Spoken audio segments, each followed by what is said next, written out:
Alright guys, what is up? So first things first, thank you for the good feedback on the first installment of this squat mechanics series.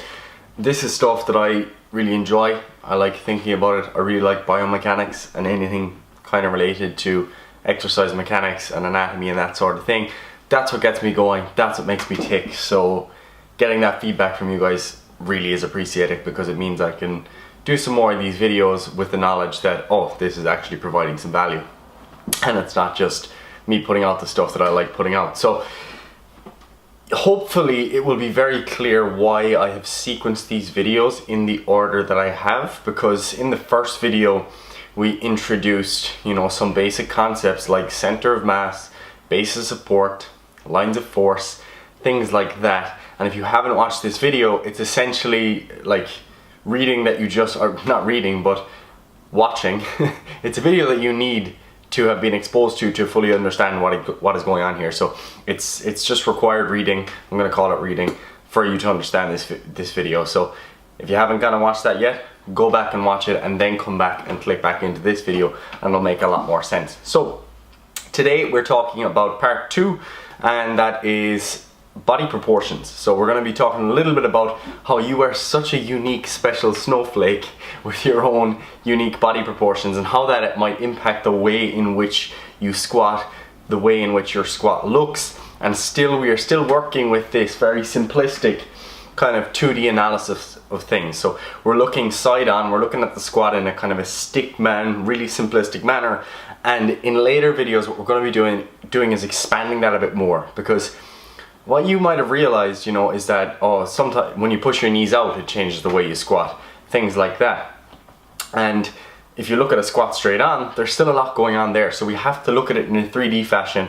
So don't feel like you're done once you understand this, because there is absolutely more to come. So to give us some kind of background as to why this is important, why we should be considering individual body proportions, essentially, we are all different to a degree. So like if you were to take a sample of like 100 people, you'd probably find a lot of similarities in body proportion. So you might see that, all right, there's a lot of variation in absolute height, so the height of people, but maybe there's going to be some consistency in the proportions of their body. So the relative size of their tibia or lower leg, of their femur, and of their trunk. You might see some similarities there, but you are going to see outliers. And in a personal training context, from the perspective of me as a coach who coaches individuals, it's really important to be aware of what individual differences can be at play. Because this to me is one of the downfalls of the way some people look at science. Because when scientific research is carried out, if we were to look at 100 lifters performing a squat, you'd get an average result. You get an average idea of what someone's squat looks like, what the average muscular recruitment pattern is, etc. All this sort of stuff.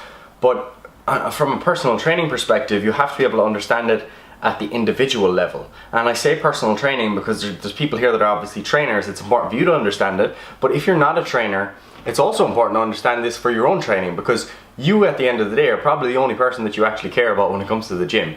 So if you have been experiencing a certain phenomenon when you squat, for example, maybe you lean forward quite a lot and you can't figure out how to help that, this might help you to understand why that is the case, and hence you can begin to accept that, all right, this is actually my anatomy, I might have to just deal with this, and then you can move forward from there, as opposed to constantly trying to find solutions that maybe meet the general needs of the general population, but not at the individual level. So that's the goal here, is to bring things down to the individual level, to understand things based on principles, so that you can then go and kind of apply this information to Mary, to John, to Sheila, to whoever comes into you in the gym, or to whoever you are watching this video. So there are 3 bodily segments that we are primarily concerned with when it comes to the squat, okay? It is a simplification because you have to start with the simple stuff before we move to the actual complex stuff.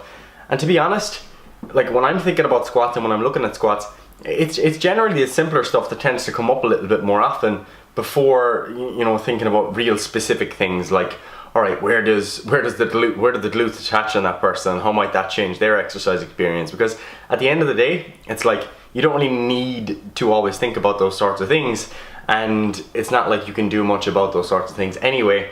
Whereas at least here you can come up with some sort of strategies for you to be able to make your squat a little bit better for your goals. So we've taken the trunk, the femur, and the tibia, okay? Because they're essentially the three main segments in the squat that we're concerned with.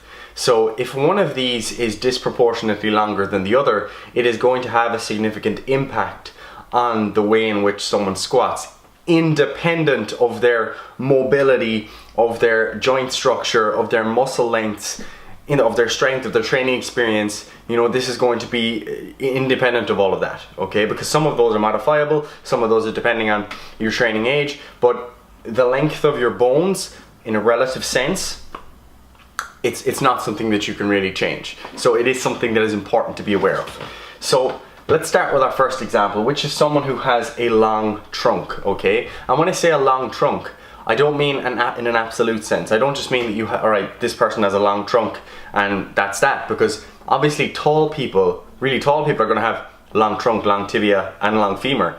But it's not the length that's important, it's the length of them versus or relative to other segments that becomes important. So they're the actual important things to be thinking about.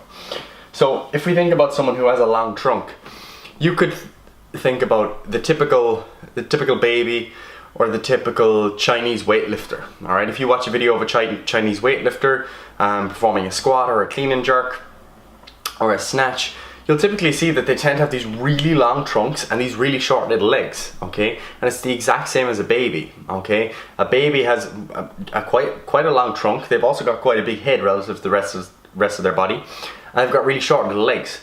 And the way this tends to be reflected then in the squat is that they're able to maintain this much more upright position. So you're able to maintain this upright position, and where your center of mass is over your base of support in that upright, nice, picture perfect kind of squat. And that is something that a lot of people strive to emulate. A lot of people wish to have this kind of upright squat, but I guess you have to realize that, yeah, you may be able to get there, but it is somewhat unlikely that you're going to be able to replicate the technique of a Chinese weightlifter or a baby when they squat if you are someone who has a very long femur relative to your trunk, so you don't have that relatively long trunk length. So it's just something to be mindful of when you're thinking about the technique that you strive to emulate. So yeah, as you can see, we're very upright. The knees are in front of the line of force, so that red line of force coming down the middle, i.e. the center of mass over base of support. The knees are quite far in front of that. The hips are kind of close to it because you are quite upright. And that is similar to your goblet squat performance, is similar to your front squat performance, because essentially what that does is put more of your center of mass at the front of the body, as we discussed last time. So the effect, very simply, of having a disproportionately long trunk versus the rest of the segments we're talking about, the tibia and the femur, is that you're going to be a little bit more upright. Then we've got the opposite situation, okay? So we've got the situation where you've got a relatively long femur, and this is probably the one that gets thrown around the most, because I suppose it's the people who have technical issues that can't seem to figure out why they lean forward in their squat so much. It's those people that tend to go looking for answers. So as a result, you hear people talking about the concept of having long femurs quite a bit. And to some extent, I think people get carried away with it. They say that, oh, I have long femurs just because they're tall, you know, and that doesn't really tell you the whole story, okay? So just because you're tall does not necessarily mean that you have relatively long femurs. You could still be really tall and just have a long trunk and a long tibia and a short femur and still have a really nice squat. So it's not just a height determined thing, and you do need to be looking at it from a relative sense. So if you do have those long femurs, the result is going to be that you're going to require more forward lean for you to maintain your center of mass over your base of support, okay?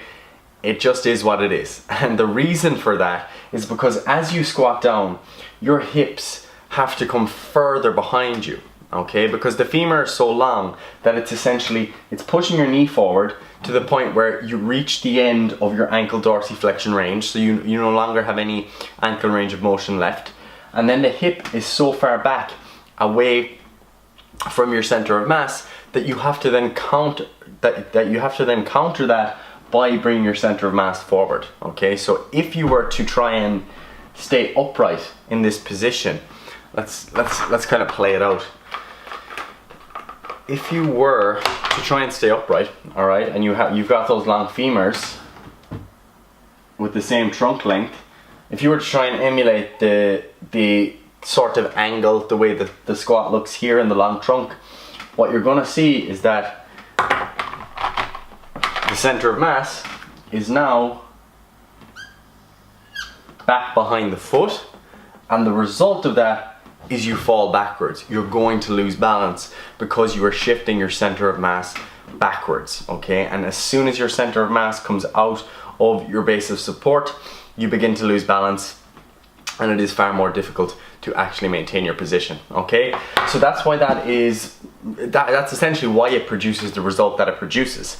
And I suppose another thing to think about now that we're kind of there, that we're having this discussion, is how this plays into the active range of motion discussion, okay? Because a lot of people have this idea that they need to squat to a certain depth in order to, you know, maximize their gains. And that's fine, and it's true to a degree. But what about this person who has the long femur? Okay, the person who has the long femur is going to require more hip flexion to reach the same depth in a squat. Okay, so if you look here at the long trunk example, the person who's upright, they've got maybe like a 75-degree angle here at the hip joint. Okay, so they've still got probably another bit of hip flexion left before they max out that range. Whereas this person here with the long femur, they've got maybe like a 50 to 60-degree angle there at the hip joint. And I say hip, it's between the femur and the actual spine slash pelvis or trunk. So they've got like 50 or 60-degree angle there, which means they've moved through somewhere around 130 degrees of hip flexion. Just keep it simple, all right? And that's probably going to be a lot of people's like full range. So what ends up happening from there? Like where can you go from there? You end up going into either, well, not either, you're going into your passive range at the hip joint, which could lead to potentially some hip issues in the long run. But you're also potentially posterior tilting the pelvis, flexing the lumbar spine, and hence getting that butt wink or that rounding of the lower back, which may or may not be appropriate depending on the load, depending on your training experience, depending on the tolerance of those tissues in the spine. And that's why you see that sort of compensation where the lumbar spine and the pelvis kind of tuck under, because someone essentially maxes out their hip range of motion, okay? And that's going to happen sooner for that person who has the longer femur, okay? So they require more hip flexion to get to a certain degree or certain level of depth in the squat, and as a result they're going to tap out that range, okay? So that's a very important thing for people to keep in mind. So if you're that person with a long femur, what you are essentially going to get is, you know, if you try and attain like a ridiculous depth and maybe it's just not attainable for you right now, then what you might get is you might get that, you know, posterior tilting of the pelvis, the flexion of the lumbar spine, you're going to get that butt wink, and what you may find is that you kind of lose that muscular tension in maybe the glutes that was kind of building up as you were coming down to the bottom of the lift, and maybe you feel that your lower back is a little bit more fatigued, which again all kind of plays back into what we were discussing in the first video when we talked about moment arms, where if you are this person with the long femur, more trunk lean, you're going to have a greater moment arm to the hip joint. And I know this diagram's getting a bit messy, but you can kind of see how that very clearly plays out here. So if you've got the long trunk, again we've got that greater distance between the knee joint and the line of force versus the hip joint, and hence the spine and the line of force, versus here where you've got this massive moment arm to the hip joint and massive moment arm to the spine, all along the spine, versus the knee joint. So we introduced those concepts in the first video, and now you can see how they're expanded upon, not just in relation to how you squat, but in relation to your actual body segments, and in relation to how those body segments influence your technique, that you may not have too much of a choice over. So yeah, you may be able to do certain things, you know, such as elevating your heels, changing your stance, all of which we will be talking about, but ultimately these segments are not something you're going to be able to change too readily. Okay, so long femur, more forward lean, longer trunk, less forward lean, more upright position. Again, just to reiterate that point, longer femur with more forward lean comes hitting your active range at the hip joint a little bit sooner. Okay, so that's just something to keep in mind. Then comes the tibia. Okay, we're not going to spend too much time on this one. If you have a longer relative tibia, the result is essentially very similar to what happens when you have a long trunk. Again, it allows you to keep a little bit more of an upright position. Okay, so essentially what happens is this tibia, because it's longer, what you have to realize is that it's not just, its length does not just influence how high it goes. So for example, if we were to compare it to a regular size tibia, it's not just how high your knee is off the ground, it's also how high or how far forward your knee travels. So if there's that much of a difference between the distance forward that your knee goes, that means that you're essentially distributing more of your weight forward, which is the opposite of what we talked about here, where you distribute more of your weight backward. And as a result, it all ends up just being this balancing act, okay? If you can shift more of your weight forward and you're not pushing your hips backward, the result is that you can stay more upright because you don't have to compensate for the fact that you're shifting more of your weight backwards, okay? So it does all come back to that kind of understanding the relationship between the center of mass and base of support, okay? So to kind of give you a bit of a summary, okay? Back to the center of mass over base of support thing, because this is where we really start to kind of finalize that concept.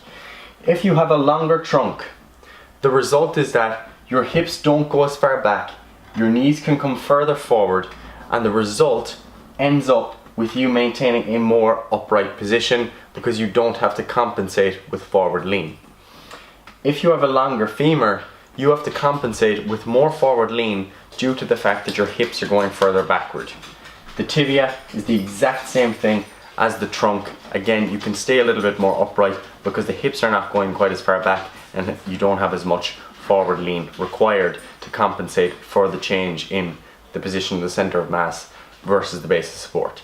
So hopefully that gives you guys a little bit of an insight into how your body proportions might impact this stuff.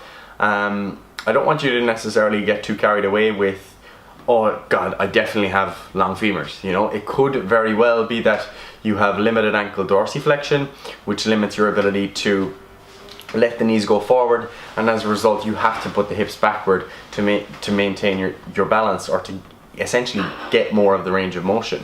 So there are more variables at play. It's not simply just body proportions, but it's just an introduction to them and how they might affect your technique. So if you have any questions, of course, do ask. I hope everything I said was clear, and I'll check in again in the next video.